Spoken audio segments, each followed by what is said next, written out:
I wanted to follow the route of the destruction, so I had this idea to travel along the Gulf Coast, which is called the underbelly of America, and try to get some sense of the destruction, neglect, and how the American government completely allowed these people to fall through the cracks and basically betrayed them.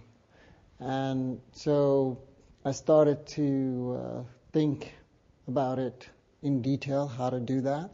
The fact that I started to photograph about 7 days after the hurricane in 2005 and then back in 2006, I realized that nothing was changing, that small changes, but there was nothing like huge, nothing significant. The work here is basically, let's say, a snapshot of that journey, starting in New Orleans.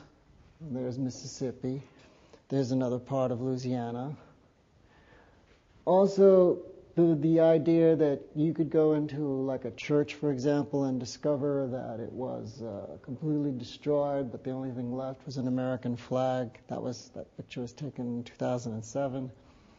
Photographing Katrina did give me a sense of being able to look at a subject that was not a war, but in certain places it did look like a bomb had fallen on it, that I was able to rethink on how, as photographers, for example, for years I've been called a conflict photographer, war photographer, whatever, but really, in reality, we have to accept that a lot of us are actually crisis photographers. We arrive at these places and we try to photograph and we try to make some sense of it.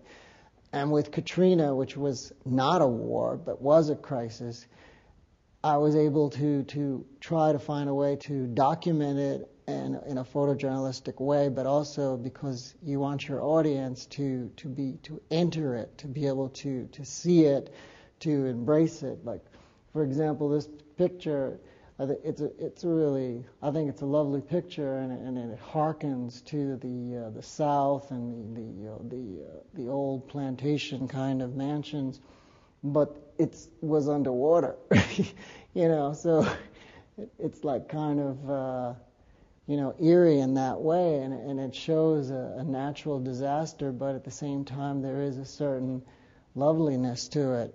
And then you look at this picture, it's clearly has the resonance of like a Walker Evans kind of photograph.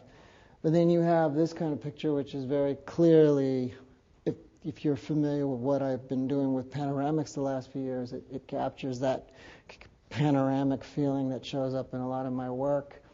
And this could be taken in, one of the buildings that have been destroyed or whatever, in the places that I've worked in, like Russia or Chechnya. So I think that this was a way for me to bring that kind of vision that I'd used in wars and other situations and bring it to America.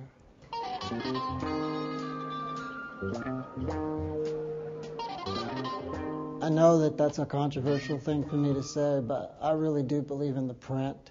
I really do believe in the idea that you have to make a little effort to go see something. I think it's too accessible. I think that it's a misconception. I can't understand why everyone is so busily wanting to cut their own throats. And I think we have to slow down and, take a breath, smell the roses. There is a really wonderful experience to walk through a gallery and look at a print and study it. It's also a romantic experience if you're walking with your girlfriend or your wife or your lover or your significant other to just take a time to look at a print. Those are real things, and I think that we lose that when we just go into our own little boxes and we just zero in on those little screens and get lost in there.